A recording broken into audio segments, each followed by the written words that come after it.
Hola, ¿qué tal? Buen día. Yo soy la doctora Flor Adriana Barrios Merino, soy ginecóloga, obstetra y colposcopista. El día de hoy vamos a hablar acerca de cáncer cervicouterino. Resulta que el cáncer cervicouterino es la cuarta causa de cáncer en la mujer. Esto es a nivel mundial.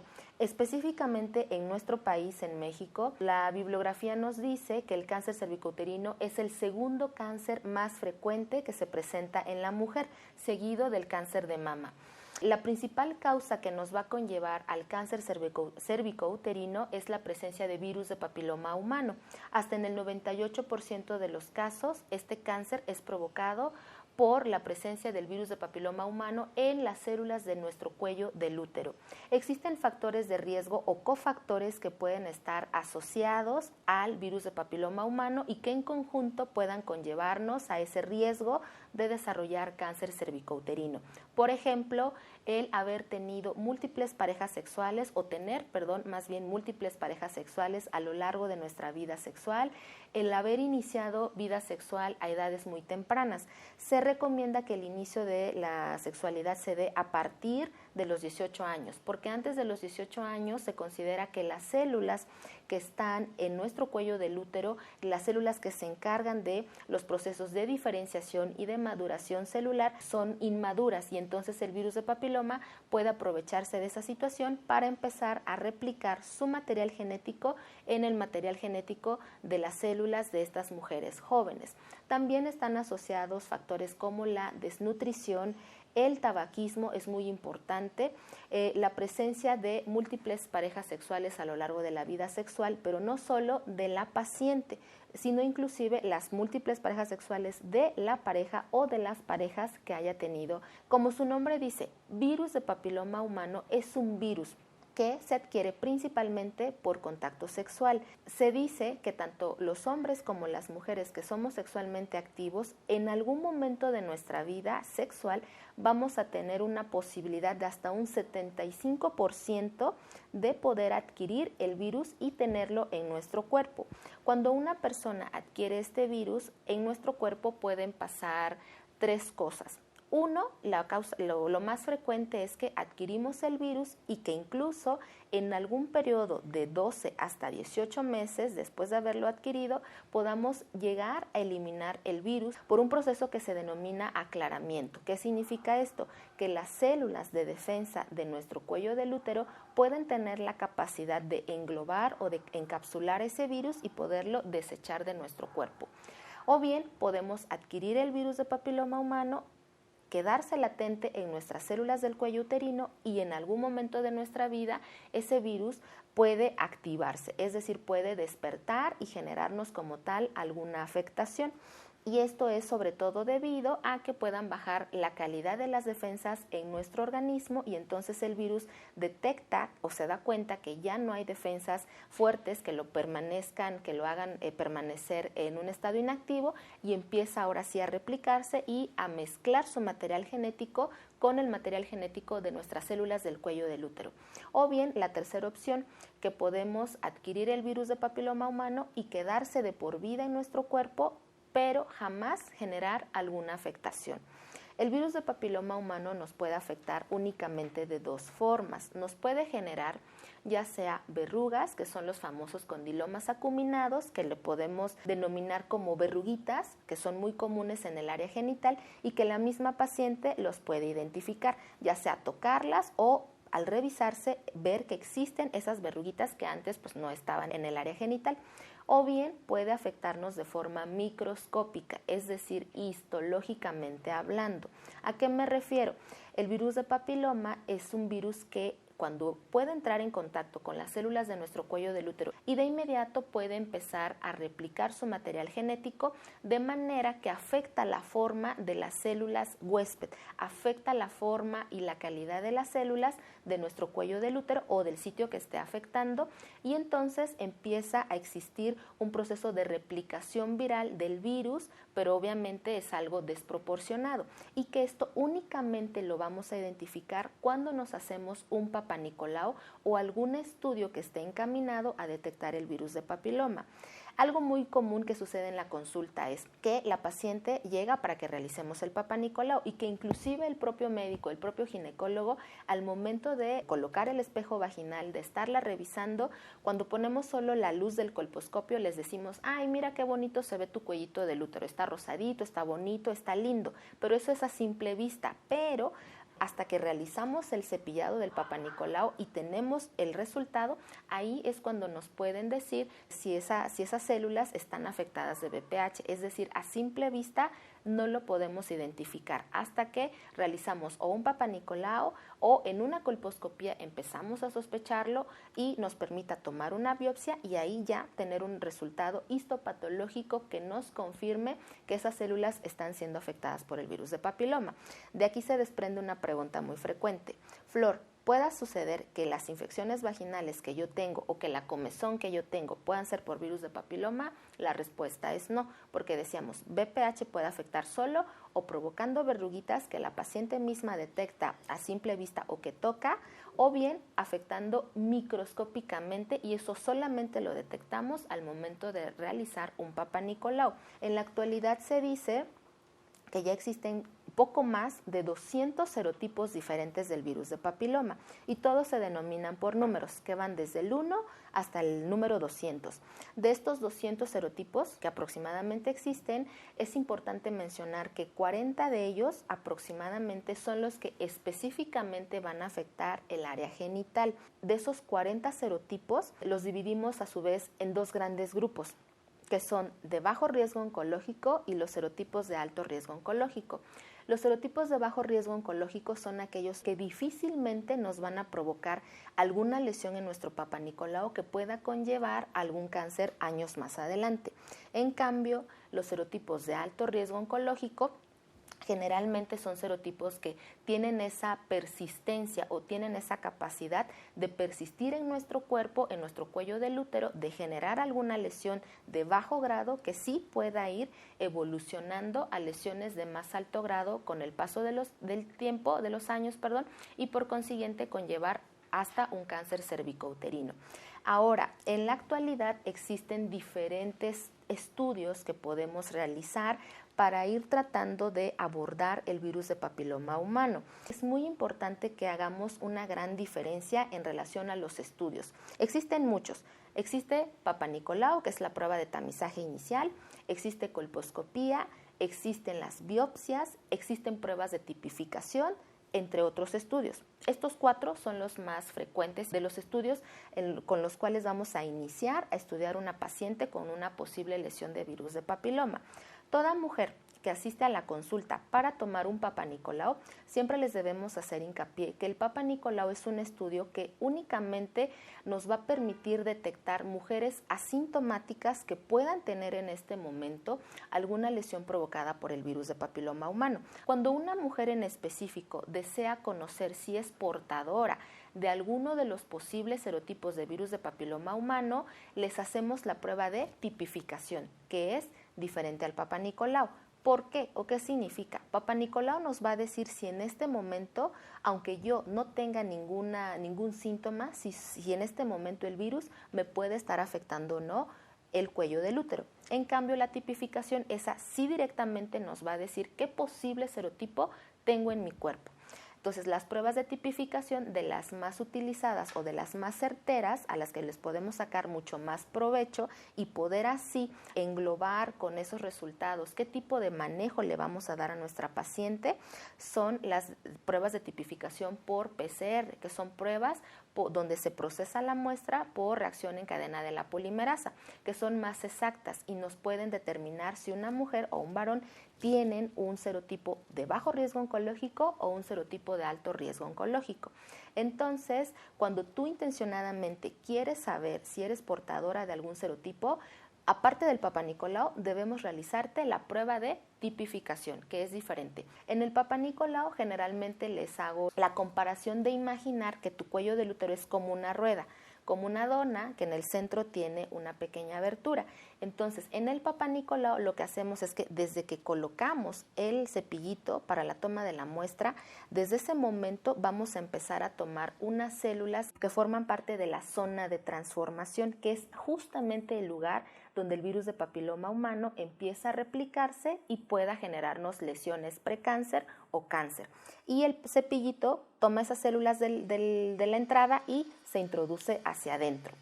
Si nosotros nos preguntamos por qué las mujeres somos mucho más susceptibles de ser afectadas por el VPH a comparación de los varones, la respuesta se encuentra justo aquí. Ahorita que les acabo de comentar que existe la zona de transformación en las mujeres, pues los hombres no la tienen. Entonces, los hombres son menos susceptibles de ser afectados por el virus de papiloma humano, ya que ellos no tienen alguna zona de transformación en el pene. Las mujeres sí tenemos esa zona de transformación que decíamos se encuentra ubicada justo a la entrada del cuello del útero y que es de donde tomamos el Papá Nicolau. Resulta que el epitelio, que es una de las capas más superficiales que encontramos en el cuello del útero, es muy susceptible a cambios hormonales o es muy susceptible a poder ser afectada por muchas situaciones. Sucede también que en la zona de transformación de las mujeres, pues constantemente encontramos células que están teniendo procesos de diferenciación muy frecuentes y que pueden ser susceptibles de que si existe alguna alteración en ellas, por ejemplo, en el proceso de nacimiento, de crecimiento, de reproducción o de su muerte natural, si algún proceso de esos falla, entonces son células que se vuelven lábiles, que se vuelven un punto blanco para poder ser afectadas por el virus de papiloma. En los hombres pues eso no existe porque no hay zona de transformación, pero ojo, en los varones también es muy importante que estemos pendientes de ellos porque en algunos casos puede presentarse el equivalente al cáncer del cuello del útero en la mujer, en el varón, que es el cáncer anal. Muchas veces nos preguntan en consulta, Flor, ¿mi pareja qué debe de hacer? ¿Qué va a suceder con mi esposo? La respuesta correcta sería, dependiendo de sus factores de riesgo, debe ir a consulta, ya sea con ginecólogos que somos colposcopistas o bien con el urólogo para que entre más en confianza a revisar el área genital. En ellos, en algunas ocasiones o bajo indicaciones precisas, podemos realizar el Papá Nicolau. Es un cepillado que se realiza en lugar del cuello del útero en la mujer, pero en la uretra. Pero este cepillado pues es un poquito doloroso, entonces puede ser un poco complicado que en algún momento el varón acepte realizarlo, pero también podemos optar por hacerle técnicas de tipificación o también hacerle la colposcopía, que en ello se denomina androscopía o peneoscopía. Es decir, el varón, dependiendo de ciertos factores, pueda ser necesario también estudiarlos. En aquellos varones que puedan presentar verrugas en el área anal o perianal, en ellos llega a ser necesario tomarles el Papá Nicolau anal. En algunas mujeres también, cuando tienen verrugas muy persistentes o que están alrededor del ano, pueda ser necesario también en algún momento hacer un Papá Nicolau anal. Sí, así es, existe el Papá Nicolau anal, tanto para hombres como mujeres, porque el VPH también puede provocar no solo cáncer en el cuello del útero, sino también cáncer en el ano, cáncer, ya volviendo a las mujeres, cáncer en la vulva, cáncer en la vagina o en cualquier parte del área genital. Ahora bien, si nosotros nos preguntamos si el cáncer cervicouterino puede generar síntomas, desafortunadamente la respuesta es no. Debería la mujer tener un estadio muy avanzado de cáncer cervicouterino para empezar a desarrollar o a presentar síntomas. Hace un momento les comentaba que el VPH solo nos afecta de dos formas, o provocando verrugas que vemos a simple vista o con lesiones microscópicas en el Papá Nicolau o en las biopsias que años más adelante pueden evolucionar a un cáncer. Pero cuando tenemos esas lesiones premalignas en nuestro cuello del útero, demostrables en el Papá Nicolau, desafortunadamente no genera síntomas. ¿Cuándo puede generar síntomas este tipo de lesiones? Cuando ya son muy avanzadas, es decir, cuando ya es un cáncer bien establecido, pero sobre todo un cáncer avanzado que ya empieza a afectar regiones vecinas del cuello del útero, donde el cáncer, donde la célula anormal, donde el tumor ya está afectando tejidos adyacentes o que ya se empieza a tener diseminación por los ganglios linfáticos de la zona genital a otras partes del cuerpo. Por ejemplo, la mujer puede empezar a tener problemas de sangrado sangrados fuera de la menstruación. Pero repito, esto es solo en procesos de cáncer o cánceres muy avanzados. No nos vayamos a confundir y no vayamos a quedarnos hoy con ese miedo de que si a lo mejor porque tengo un sangrado fuera de la menstruación, Flor dice que puede ya ser cáncer cervicouterino. No, son muchos otros síntomas que se pueden presentar. Primero, decíamos, sangrados fuera de la menstruación. Inclusive al inicio podemos tener sangrado solamente después del coito, o bien sangrados secundarios al uso de juguetes sexuales, o inclusive cuando vas al ginecólogo y por el simple hecho de tomar el raspado del papanicolau o realizar algún procedimiento en el cuellito del útero, puede ser un detonante para que tú empieces a tener sangraditos. Número 2, que presentemos dolor en el área pélvica, dolor en el área genital muy constante, pero esto sobre todo sucede cuando ya el cáncer, decíamos, está muy avanzado, afectó ganglios linfáticos o que pueda estar afectando ya tu vejiga, que es un órgano que está muy cerca del útero, que puede estar afectando el recto, puede llevar la presencia de fístulas que van de la vejiga hacia la vagina o fístulas que van del recto hacia la vagina. Otro síntoma puede ser hinchazón intensa en las extremidades inferiores, pero repito, esto es solo en casos avanzados. Ahora, ¿qué podemos hacer para evitar que el virus de papiloma humano, si en algún momento de nuestra vida pueda estar en contacto con nosotros, para que no nos desarrolle ni verrugas ni lesiones en nuestro papanicolau que pueda conllevar a cáncer? No existe desafortunadamente algo específico para evitar que el VPH genere como tal alguna afectación o como un tratamiento específico para el VPH. Aquí abro un paréntesis porque siempre en consulta les explicamos. Por ejemplo, si tú hoy tienes verrugas genitales, te hago mucho hincapié en que esas verrugas que hoy te voy a cauterizar o que hoy te voy a tratar con algún tipo de cremas o líquidos especiales, las vamos a quitar solo las que tienes en este momento o solo la lesión que tú puedas tener, lo estamos tratando en ese momento. Esto no exime que años más adelante puedan volver a salir o verrugas o nuevamente tu papanicolau pueda resultar afectado. Entonces hacemos uso de un conjunto de cosas que nos pueden permitir mejorar en general las defensas de nuestro cuerpo, porque decíamos, el virus de papiloma humano, al igual que el resto de los virus, son virus oportunistas. Virus oportunistas significa que son virus que van a estar esperando el momento para poder atacar a las células de nuestro cuello del útero. ¿En qué situaciones se puede dar el hecho de que el virus ataque nuestras células del cuello del útero? Cuando tenemos las defensas bajas. Por ejemplo, que durante varios meses o semanas no hemos estado durmiendo bien, no hemos estado descansando bien, no hemos tenido una ingesta adecuada de alimentos o hemos consumido alimentos chatarras o que casualmente nos enfermamos al mismo tiempo de gripa, que nos dio infecciones estomacales o de alguna otra parte del tubo digestivo muy intensas. Es decir, factores que condicionen que las defensas bajan en nuestro organismo es de los principales factores que pueden permitir que el virus pueda desarrollarse y empezar a afectar las células de nuestro cuello del útero. Entonces, el primer punto es mejorar nuestro sistema inmunológico. ¿Cómo? Por medio de medidas ambientales, mejorando nuestra calidad de vida. Se recomienda al paciente o a la paciente que tengamos mejor ingesta de alimentos, que sean frutas y verduras, que sean lo más sano posible. Número 2, que tratemos de dormir por lo menos 8 horas al día. Número 3, que si estamos teniendo vida sexual con parejas nuevas, que utilicemos métodos de barrera, es decir, preservativo, para evitar contagio por otros serotipos diferentes. Porque, ojo, una persona hoy puede tener un serotipo y a lo mejor con nuevas parejas sexuales adquirir más y más y más serotipos. Y un tercer apartado, la vacunación profiláctica. Las vacunas que existen en Latinoamérica y en muchas partes del mundo son de dos tipos. Las vacunas nos van a permitir que al momento de que recibimos esa vacuna en nuestro organismo, nuestro cuerpo va a desarrollar la defensa propia o tal cual específica para los serotipos contra los cuales nos estamos vacunando. Decíamos que existen dos vacunas. Desafortunadamente no hay alguna vacuna que nos pueda proteger contra los 40 serotipos que se ha demostrado en la actualidad que afectan el área genital, pero al menos las dos que existen son las que nos pueden prevenir de un cáncer cervicouterino. Contamos con la vacuna Cervarix, que nos puede proteger contra los dos serotipos más agresivos que provocan cáncer cervicouterino, que son el número 16 del VPH y el número 18 de VPH.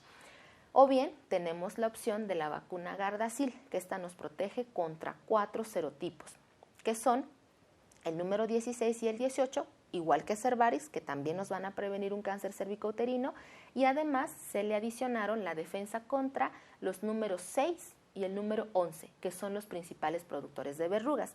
Entonces, lo mejor que podemos hacer por nuestras hijas o por nuestros hijos es aplicar cualquiera de estas dos vacunas cuando están entre los 11 y 12 años de edad antes de iniciar vida sexual. En el 2018, la FDA dijo que ya se cuenta en Estados Unidos con una vacuna nonavalente. Eso es una situación benéfica porque ya no solo se tienen las vacunas que protegen o contra 2 serotipos o contra 4 serotipos. Ya podemos hacer uso de la nonavalente, Gardasil 9, que protege contra 9 serotipos, que son de los más peligrosos también, productores de cáncer cervicouterino. Y resulta que la FDA dijo, podemos aplicar esta vacuna nonavalente inclusive a personas, hombres o mujeres por igual, desde los 27 hasta los 45 años de edad. Entonces, la invitación también queda abierta para que en consulta platiquemos acerca de estas vacunas. Desafortunadamente en México solamente contamos con Cervarix y con Gardasil, pero sería importante empezarnos a vacunar todos o sobre todo vacunar a nuestros hijos antes de que inicien vida sexual. Aquí se abre un gran punto de controversia porque hay muchos médicos o literatura que nos pueden decir que las vacunas, cuando se aplican a personas que ya iniciaron vida sexual o que inclusive ya se les detectó verrugas o alguna alteración en el Papa Nicolau, que nos digan, ya la eficacia disminuye. Y es un hecho, la eficacia ya empieza a disminuir en esos casos, pero aún así el aplicarla nos puede dar un plus a nuestro cuerpo para tener esa defensa y luchar con mayor facilidad contra el virus que se está replicando. Ok. ¿Qué otras medidas podemos utilizar para evitar o para prevenir un cáncer cervicouterino? Pues tratar de que con cada pareja sexual nueva siempre usemos preservativo y hacer mucho hincapié en que tenemos que realizar nuestro estudio de tamizaje, que decíamos es el Papa Nicolau. En toda mujer en quien el Papa Nicolau resulte con alguna lesión sospechosa o muy evidente de virus de papiloma, tenemos que realizar colposcopía, toma de biopsia, la tipificación, entre otros.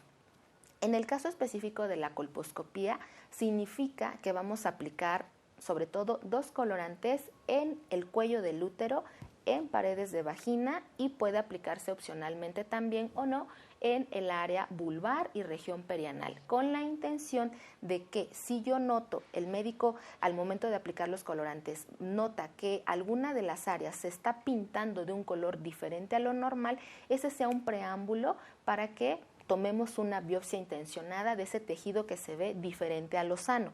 Y entonces, al momento de tomar una biopsia, podamos tener ya también un diagnóstico más certero acerca de virus de papiloma humano.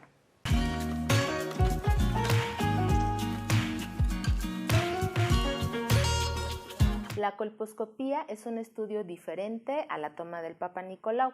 Papa Nicolau significa que vamos a realizar un cepillado del interior del cuellito del útero hacia adentro y estas células que obtengamos en el cepillado, decíamos, las podemos mandar en una laminilla, que es el Papa Nicolau convencional, o en un medio líquido y se le denomina citología en base líquida.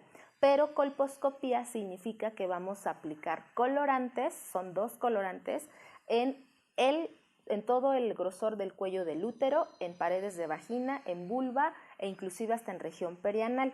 En la colposcopía, al aplicar estos 2 colorantes, vamos a tener la finalidad de poder identificar áreas que pinten de una forma distinta a lo normal.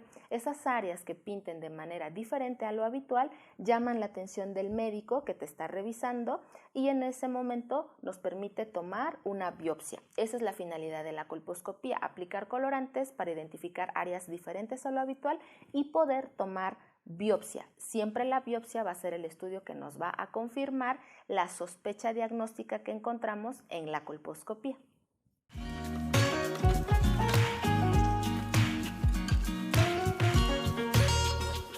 Una paciente de 35 años de edad nos pregunta qué es lo que puede estar sucediendo en su cuerpo, ya que ella desde hace varios meses ha presentado hemorragias, que ella inclusive acudió a una institución del sector público y le hicieron algún ultrasonido, algún estudio y le comentan que no encontraron una causa aparente. Definitivamente las hemorragias o las menstruaciones más abundantes de lo normal, no son consideradas como normales.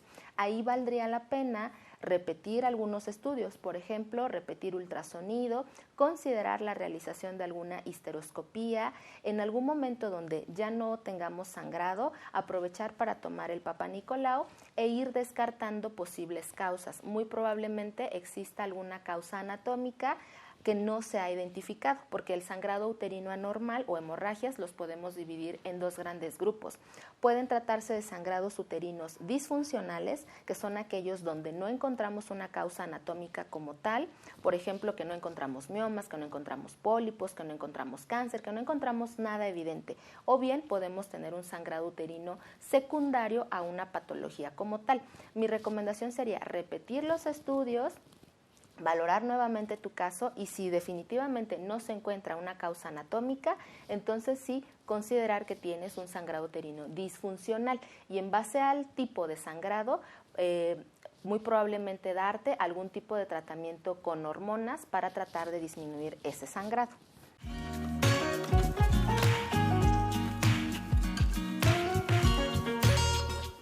El cáncer cervicouterino nos preguntan que cómo podemos detectarlo a tiempo y cómo prevenirlo. Ya platicábamos previamente que el principal estudio de tamizaje o de detección temprana y oportuna es el Papa Nicolau, o sea, la citología cervicovaginal. Al momento de que realizamos el Papa Nicolau en las pacientes que exista alguna posible lesión o una lesión muy evidente, es el preámbulo para que nosotros podamos empezar a realizar en esa paciente otro tipo de estudios acompañantes. Por ejemplo, colposcopía, por ejemplo, tipificación, que ya hicimos mucho hincapié en que tipificar es diferente a Papa Nicolau, toma de biopsias, entre otros estudios que puedan ser necesarios.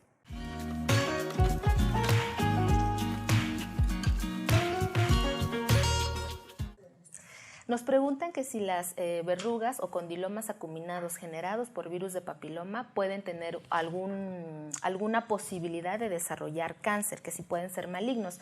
Definitivamente la respuesta es no. Las verrugas provocadas por el virus de papiloma humano no son malignas y la posibilidad de que puedan generar esas verrugas por sí solas una lesión delicada ahí dentro de la verruga es nula.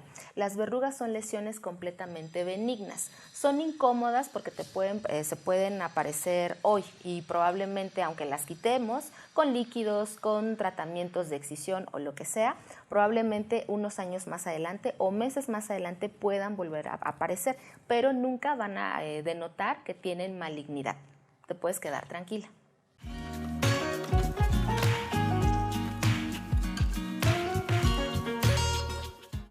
Nos hacen preguntas acerca de los miomas. Una paciente comenta que le detectaron varios miomas de más de 10 centímetros de tamaño y que cuál es el tratamiento que podemos realizar. En estos casos, dependiendo de la edad de la paciente, dependiendo de la localización de esos miomas, el tratamiento puede variar. Podemos tener dos grandes grupos de manejo. Uno puede ser quitar únicamente los miomas si es que la paciente, dependiendo de su edad o no ha tenido embarazos, desea conservar su útero. En este tipo de mujeres hacemos todo lo posible por retirar exclusivamente los miomas. O bien el otro grupo de manejo que puede recibir, que consiste en retirar todo el útero. A eso le llamamos histerectomía. En el primer caso es miomectomía, cuando únicamente quitamos los miomas. Repito, dependiendo de si ya tuvo el número de hijos que desea, dependiendo de su edad también. En esos casos, pues es recomendable que cuando estás en consulta con tu médico, valoremos todos los factores de riesgo y en base a ello, puedes recomendar cuál es el tratamiento que tú requieres.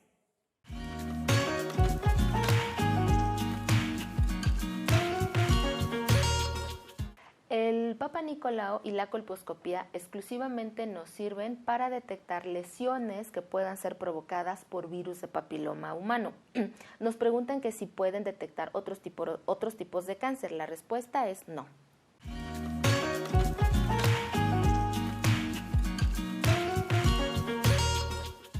El Papa Nicolau principalmente detecta lesiones que en este momento puedan ser provocadas por el virus de papiloma humano, pero no exime que podamos ser portadoras del virus. Así es que mi recomendación hacia ella es que se siga realizando el Papa Nicolau año con año.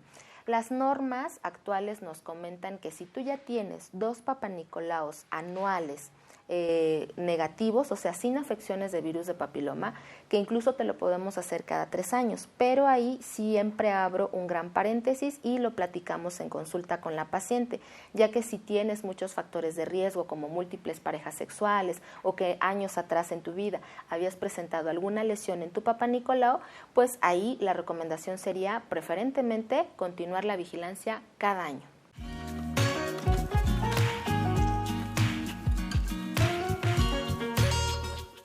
Es indispensable que acudas a consulta porque esas verruguitas, aunque decíamos que son lesiones completamente benignas, que nunca van a evolucionar a un cáncer, deben de ser tratadas, deben de ser extirpadas. Las verrugas en primer lugar pues son muy contagiosas, entonces con todas las parejas sexuales que tú puedas estar, las vas a estar contagiando, vas a ser un medio de transmisión del virus de papiloma, pero sobre todo para ti, para tu bienestar emocional y físico, se recomienda quitarlas y existen muchos medios para poder extirparlas. Podemos aplicar cremas, podemos aplicar ciertos líquidos que únicamente maneja el médico en consultorio o cremas que tú te llevas a casa o bien extirparlas por medio de algunos procedimientos de electrocirugía. Es muy sencillo retirarlas, pero es indispensable que las quitemos porque si no estas son muy contagiosas y si hoy tienes solo, por ejemplo, 5 verrugas, a lo mejor en una semana puedes tener 10 y así se pueden ir expandiendo. Entonces, en algún momento llegan a ser tan grandes que impidan algunas funciones de tu área genital.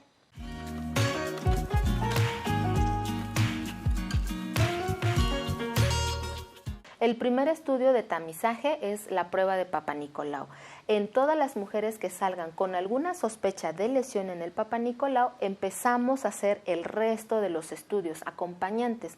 Por ejemplo, colposcopía, por ejemplo, toma de biopsia. En la colposcopía mencionábamos que es un medio que nos puede permitir identificar áreas que se pinten de manera distinta a lo normal y eso nos conlleva a que tomemos una biopsia. Teniendo un estudio histopatológico por medio de la biopsia, podemos ir confirmando más aún el grado y el tipo de lesión generado por el virus de papiloma humano.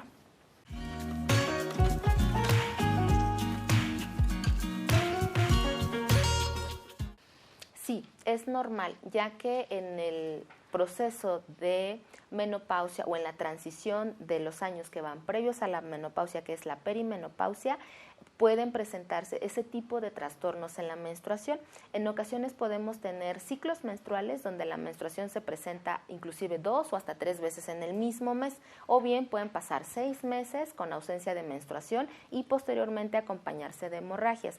La recomendación es, de todas formas, acudir a consulta para que hagamos algún ultrasonido y veamos la condición del útero y de los ovarios para descartar alguna patología como miomas, pólipos o algún tipo de quistes, pero en general se puede llegar a considerar este tipo de sangrado propio de la premenopausia.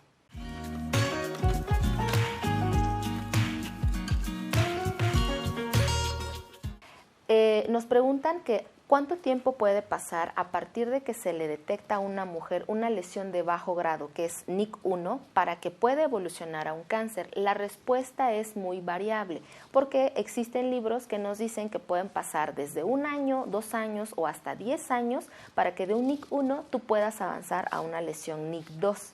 Entonces, mi recomendación es que puedes quedarte tranquila siempre y cuando estés acudiendo a consulta con tu ginecólogo, se te esté haciendo la toma del Papa Nicolau periódicamente. En algunos casos existen normas que nos dicen que podemos revisar el Papa Nicolau inclusive hasta cada 6 meses acompañado de colposcopía en la búsqueda intencionada de si esa lesión de bajo grado o NIC1 pueda estar evolucionando.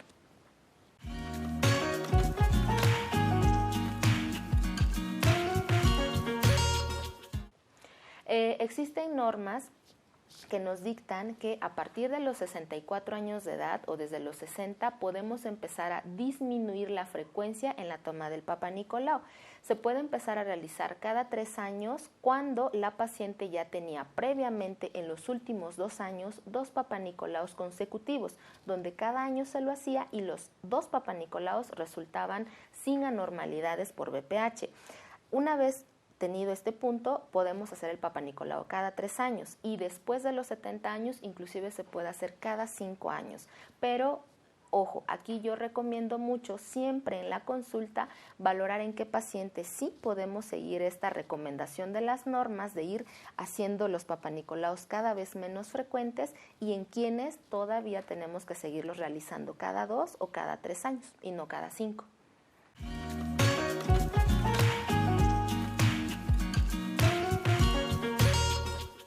Una vez que retiramos el útero por la causa que haya sido, probablemente por miomas o inclusive por alguna lesión precancerosa por virus de papiloma humano, quistes, pólipos, por la causa que haya sido, después de retirar el útero se recomienda que cada 2 años por 3 ocasiones realicemos el Papa Nicolau. Si estos 3 Papa Nicolaus resultan normales, ahora podemos realizarlos cada 5 años.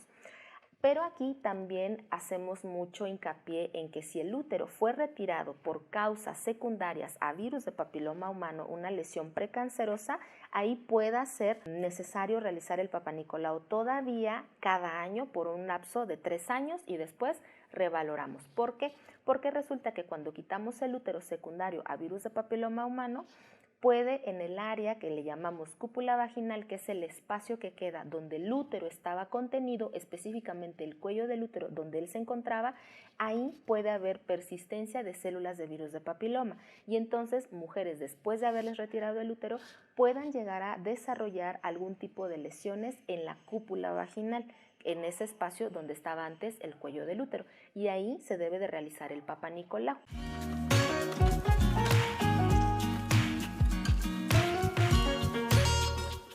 No, la toma de biopsias no genera algún tipo de desecho vaginal. Más bien, en esta situación deberíamos evaluar cuál pudiera ser la causa que lo está generando. Puede resultar que existan cambios hormonales en el cuerpo de esta paciente que lo esté condicionando. Valdría la pena ver de los cultivos vaginales que ya le han realizado en qué nivel se encuentra el pH. Resulta que el pH vaginal normalmente es ácido. Cuando se pierde la acidez del pH podemos hacernos susceptibles a tener un poco más de descargas vaginales que se manifiestan así como algún tipo de fluido o de flujo vaginal, pero que no es precisamente generado por alguna infección.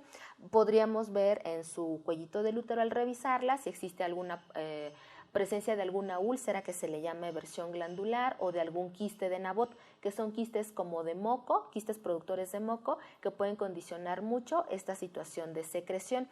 Ahora, comentábamos también anteriormente que el virus de papiloma humano no provoca infecciones vaginales, no provoca desechos vaginales a menos que ya se trate de un cáncer y esta paciente afortunadamente no tiene cáncer, solamente es una lesión de bajo grado. Entonces, quédate tranquila porque no necesariamente indica que este desecho vaginal sea algo delicado o que sea un síntoma grave provocado por esa lesión de bajo grado que tienes, pero sí debemos insistir y seguir buscando por qué tienes ese desecho.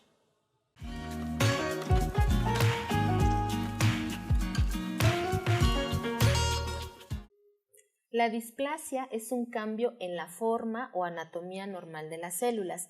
Son cambios que pueden ir precedidos o que pueden conllevar más adelante a la formación de un cáncer. Ojo, no porque alguna mujer resulte en su Papa Nicolau la presencia de displasia leve, no significa que es cáncer. Inclusive una displasia de alto grado, que es un NIC3 o una lesión intraepitelial de alto grado, no significa que es cáncer. Son lesiones que pueden ir previas al desarrollo de un cáncer, pero no significa que en ese momento tenga un cáncer, pero sí debe de ser abordado.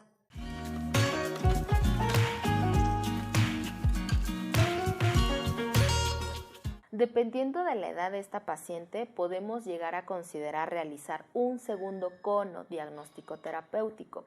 El cono consiste en realizar un corte a través de la longitud del cuello del útero.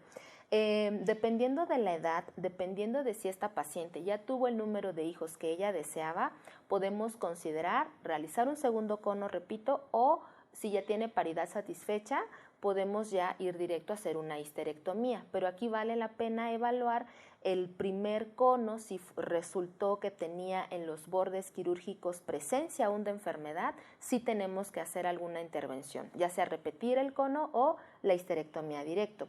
Pero esto es algo que siempre vamos a platicar con la paciente y dependiendo también del deseo reproductivo que ella tenga, tomar la mejor decisión.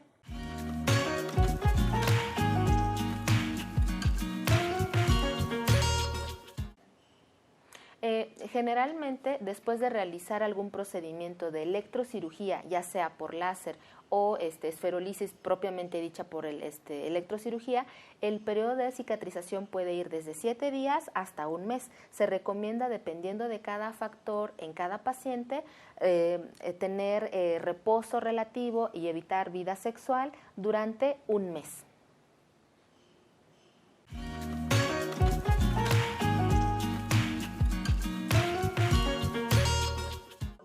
Sí, los pólipos generalmente pueden volverse a presentar, ya sea que salgan exclusivamente en el endocanal del cérvix, o sea, en el cuello del útero y que se puedan protruir hacia vagina, o bien localizarse un poco más adentro hacia el útero en el resto de la cavidad endometrial. En ella valdría la pena estar muy pendientes año con año realizando su ultrasonido y si en algún momento presentaran nuevamente hemorragias, inclusive considerar una histeroscopía. En la histeroscopía introducimos una camarita para buscar pólipos que puedan encontrarse hasta adentro o en la totalidad del endometrio. Ok, entonces esperamos que este tema haya sido de su agrado y que haya permitido ser un preámbulo de información para ustedes, estimadas pacientes, y pues acudan con su ginecólogo a realizar año con año la toma de su Papá Nicolau. Buen día.